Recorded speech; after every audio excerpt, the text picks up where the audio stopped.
All right, welcome back. It's what's trending right now. Now we go to Port Harcourt, where the wife of the presiding pastor of Salvation Ministries, Pastor Peace Ibiyome, has cautioned married women against maintaining close friendships with divorcees who have refused to reconcile with their estranged husbands or seek remarriage. She gave this warning during the church's Mother's Day celebration held on Sunday. In a video from the service currently trending on social media lately, Ibiyome stressed that the company a woman keeps determine her marital stability, insisting that even biological sisters who are divorced should be kept at arm's length if they refuse to follow biblical counsel. Let's take a listen to her. Don't follow a divorcee as your friend, even if it's your sister. Teach her either she reconcile with the husband or she remarry. We will tell you that men are not important, but at the same time she goes at the back. I made sample of so many single ladies, and a lot. They told me that some of them told me the truth. That is a lie. That even as they are in church, they follow men. They make up someone, open up so much to me. That's why she wants to remarry. Leave those things they are doing. Telling you that it doesn't matter who is it that the man can do. If the man is not important, why are you sleeping with the man? So stay in your own now. Stay on your own. If you say man is not important, stay on your own. And there's something people will stop. That your marriage is broken does not mean that you break another person's marriage. And you won't say, it's not somebody that took my husband. Every woman that somebody has taken your husband, the lady that took your husband is cursed in the name of Jesus. It will never be well with her. She will not eat the fruit of your labor. Cancer will ravage her.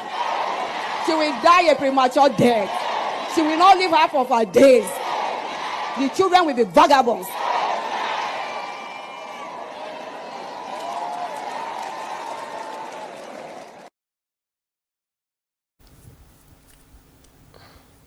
Well, this has generated serious controversies right now on social media. So let's look at it.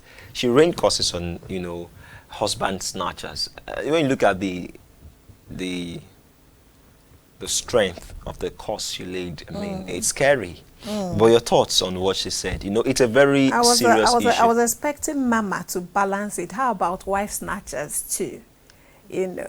But nevertheless, I grew up to know that a church or churches are places of healing. They are places of restoration. They are places where, against every other place that you were not able to find solace, you run to the church. When I listen to preachings like this, I wonder what's going on in our churches. This is my opinion. A lot of persons have come up with reasons why she shouldn't have spoken like this. How about people who are passing through domestic violence? There are people who are divorcees today for no reason, causes of theirs. It wasn't their fault. People still reject people. A husband will wake up one day and say, I don't want to marry you again. And that makes you a divorcee. So what happens? And from me, when she, said something like, do not keep divorcees at close length to you, even if they are your biological siblings. If all churches should start speaking like this, that means churches are now bringing division. Do you know what it do you know what it means for somebody to be, whether or not people believe, there's this trauma about divorce.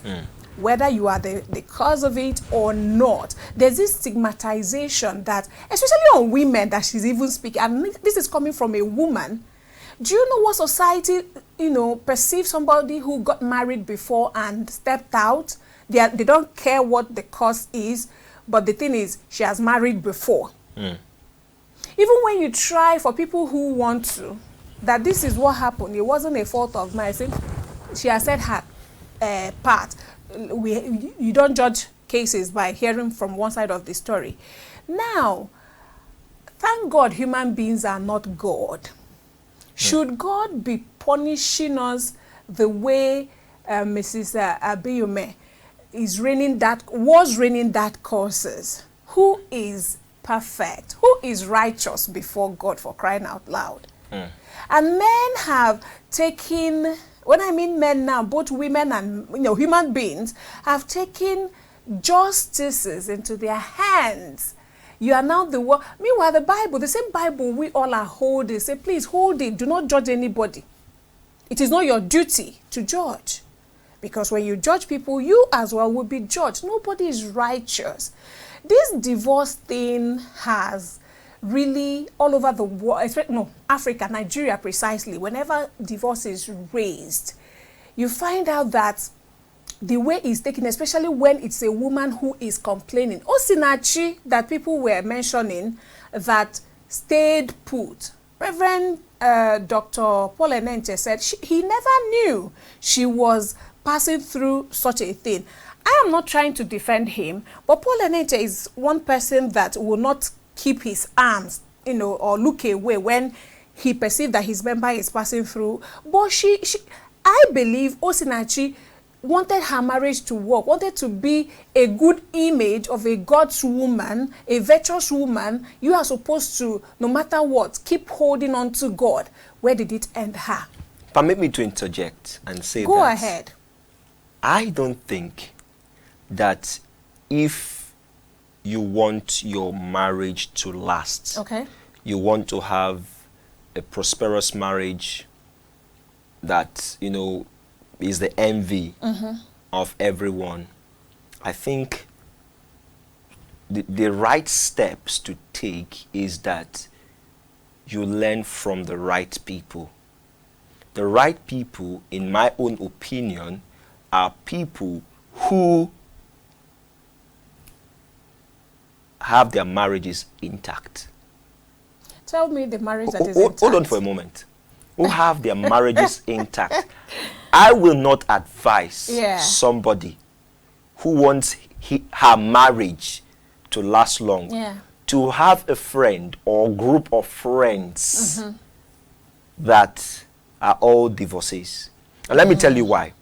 There are implications to that, because this man, it is natural for human beings to use their experiences to influence others. Not just to influence others, but to judge from their own experience. Because see, it's very easy.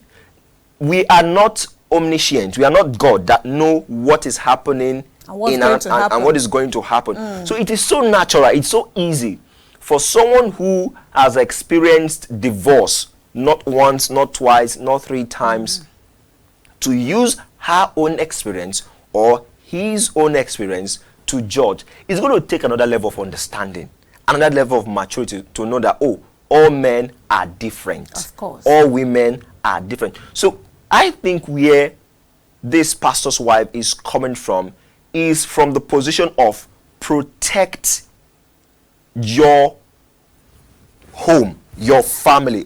I will soon land. Go Protect ahead. your family, because the kind of friends that you keep determines the kind of decisions you are going to make in your home.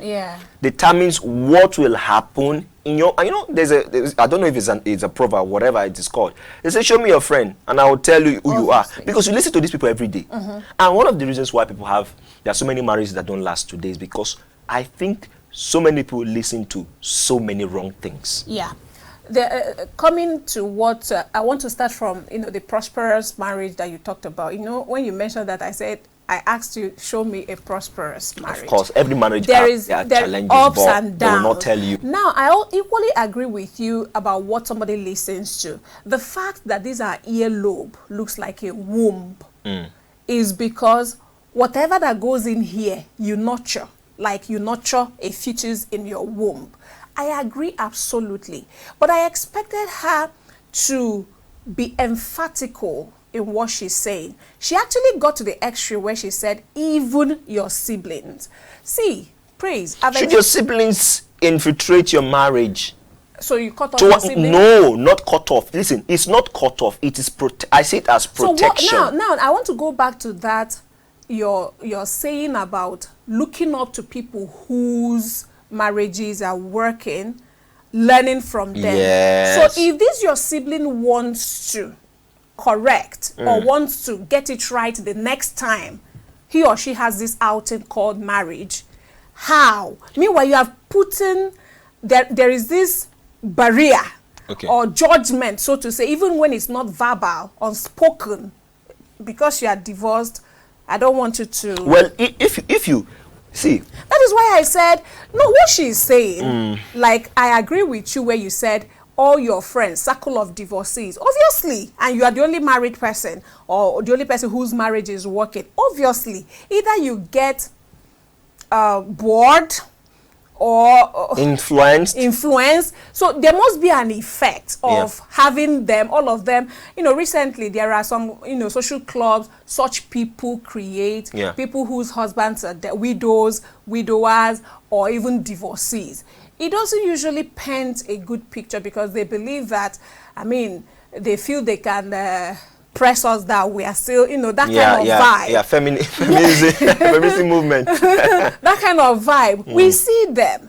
But outrightly putting everybody ostracizing. It's not fair. And that is why people are saying what they are saying. Maybe the choice, you know, sometimes I think we humans find it difficult to use the right. And do you know how she cemented the whole thing? She started raining curses. Even as a pastor, on what capacity? Well, now I'm not trying to defend her, but I think maybe her choice of word or words may be wrong. Yeah.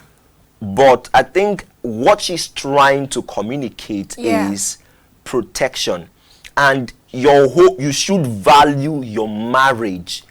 And I think you know, and we create a small room for people who still do not value their marriage. Let me even borrow from, I think borrow a certain line of the Bible that says, oh, it just escaped my mind right now. You know, your own is your own. It may not be ostracizing people. There's a wisdom that comes with it, but you have to create that boundary. Just because you want your family or your marriage to last. So when your friends are going towards a direction that is going to touch critical areas of the marriage, I believe, dear, you don't side with your friends. Do you know why? Because there's going to be a problem. Do you know why I started with her balancing it up with wife snatchers as well? Because women are always on the receiving end, whether intentionally or unintentionally. Please, I have a question for you. First, you know, people's first wives or first husbands, angels, are they usually good people? Because this is, she's now saying snatchers, divorcees, apparently. But there are people who snatch people's husband, though. There are people who snatch people's wives as well. In this society that we are now, you know, this overtaking is allowed. Even as a man, if you dull with your wife who is good, who has good character and all that, depending on what the person is looking for, somebody will call her taking. Now, why I ask you that question is that in this, our Christendom, whenever you talk about divorce, another thing that follows it is second wife, maybe side chick or whatever. But you find out that there are people who married and they intended to make their marriages work. And they find out that they married their enemies, actually. Well, so what do you do? It's up to that person. So I won't decide for the person. I want you to know that why I disagree with her causes, you know, saying that this person, their children are going to be vagabond. There are people who actually got it right when they had their second marriages. Of course. When they married the second woman who gave them peace of mind, gave them everything that they are looking for, and you are now saying anybody that their children are going to be vagabond. Well, it is invalid. Maybe the causes are extreme, but what I just gleaned from her, you know, whatever she said is, I interpret it as protection. She might understand what she's saying, and she knows what she's saying. How about her congregants? Well, that's another question. And you could see one woman who is already jumping up. Amen. Obviously, you know that she's a victim. Well, Well, because of time, this is a conversation that will take us, hours to talk about. Well, the most important thing is you should protect your marriage. That doesn't mean you should ostracize people, because people are still important. And do what God will smile on. And as for Mr. President, well, we appreciate you traveling, but there are other issues that also need your attention. For the U.S., while we see you trying to protect your country, there's also freedom of religion. This is where we're going to wrap it up this morning for the segment.